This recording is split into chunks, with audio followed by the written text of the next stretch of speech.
Alright, new year, new devlog for Space Strife. So, got a few things to go through. I'll try to not ramble. So first we've got some new star system names.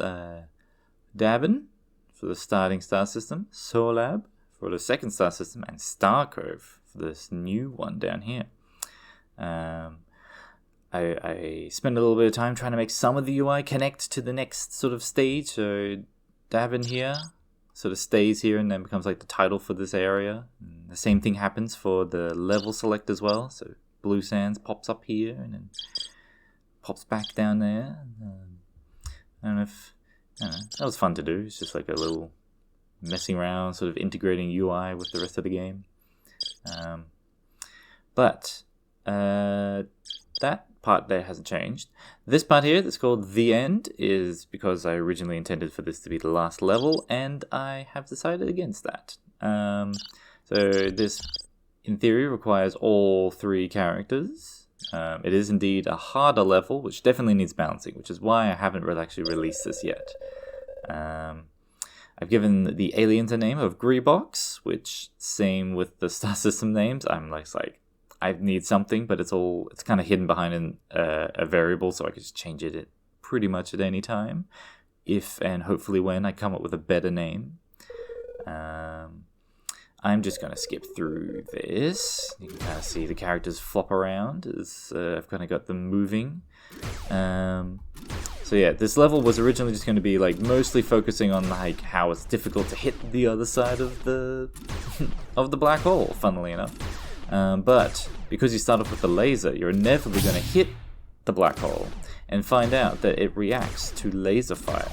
Because it won't react to other fire. Let's speed this up a little.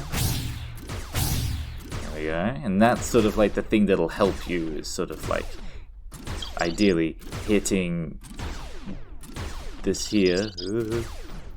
Again, this needs a little bit of balancing. I think it's a little bit comes at you a little bit fast and hard, especially when you're only starting off with the laser. Whoop. But you know, you can chuck in some more random lasers, which again has then the problem that you can really go a bit nuts. But anyway, that's enough of that. It needs a little bit of balancing. But the point was supposed to be that when you finish this level, that in fact it says, we did it, we pushed them back. And then there needs to be some visual effect there, which you didn't see. Whoop, yep, that still happens. The Greebox have somehow managed to copy how we manipulate time. Oh no. We're just getting reports that the Greebox are attacking Dabin again. Well then, we've got to get back. We've got an idea. Why don't we use the SST Strife? What's the SST Strife? It's just a mobile base, fitted out for frontline combat. Let's find out. I'm skipping over things. New star system. Well, it's not really new. It's the previous star system. But here, the previous levels are now no longer available. I do want to have some more visual indications of like other stuff that's actually happening, because it's a little bit boring otherwise. But now the point is that the Greebox have found a way to reverse time and attacking every planet. You're going to need the SST Strife to counter this. So now we basically need a mobile base. Bob has the default no dialogue for here, so we don't have to skip over all that stuff. Yes, just 3 dots. And basically, now you're in control of this little previous mobile base. I do want to have this show this earlier to sort of indicate that this is supposed to be the ship they're using to actually like move the team members around. Like it's supposed to be your home base, basically. Which now you've kitted out with some, it's a little bit hard to see, some hard points to actually chuck in some tanks. So we can chuck in a rocket tank there, a bolt tank there, Gorse tank there, and now we can just fly around. So one thing that is sort of skipped over is that the enemies, for some reason, are moving slower than usual. Something about the way they've replicated the time manipulation tech didn't quite work, and so now they're moving slower than they should be. Which is just the in-game universe explanation for if I had it where each of the 3 first levels were all playing back at regular speed, it would be very difficult. And whilst it definitely still needs some tweaking, having it just go a bit slower, plus having some indicators to at least tell you where the enemies are, is kind of needed. And also, I didn't want to have it where it's assumed what the player would want to begin with, tank-wise, which is why you start off with no tanks and then $100. Again, that's probably something I'll probably tweak at some point. But yeah, it's pretty fun. I might want to also inherit some of the velocity as you're flying around, because otherwise you're kind of flying at about the same speed as your bullet, so I need to tweak that as well. There's still lots of little things, hence why I haven't released it. But so far I've been having fun flying around the map and just like shooting things and moving, which was kind of one of the original ideas I had for the game. Oh yeah, and the positioning is a little bit off because they shouldn't be going through the planet. That's wrong.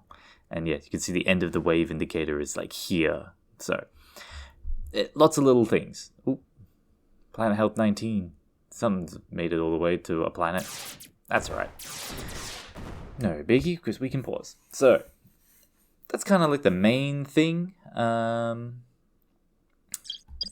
won't show you the even more in progress 4th star system just yet, because it's very much in progress. But in that one, the enemies are actually going to be shooting at you.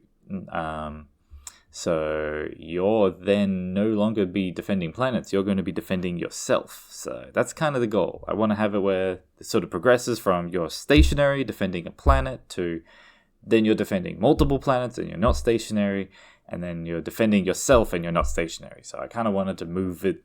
That was sort of the progression of the game. And then hopefully like tie this all together narratively, which I am maybe struggling a little because I am not a writer, funnily enough. But yeah, that's where I've gotten to so far. I'm happy with the progress. Still, like, obviously, I could polish up a lot of things. The other thing that's really tricky is the narrative, is not making it too wordy. Like, I'm trying not to turn this into, like, a visual novel with some game, like, some shooty gameplay in the middle. Like, it is supposed to just be a silly action game.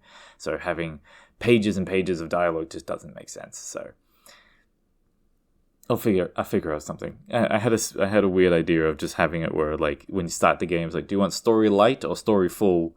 And just story light just has like a little if statement in the dialogue, and it'll just go through and just be like, oh, the enemy is attacking, and like that's it, one dialogue. But I don't know if that really makes sense. Then that still means I have to do even more writing, even if it's really simple. Anyway, thanks for watching. I didn't want to spoil everything that's going on. So there are still some other things in there that I haven't shown yet. But yeah, anyway, I'll see you in the next one. Hopefully soon I'll have something that's like playable, so you can actually try out and maybe get some feedback on what it's like to play the actual ship itself, which is a little different from just defending a planet. And yeah, anyway, see ya.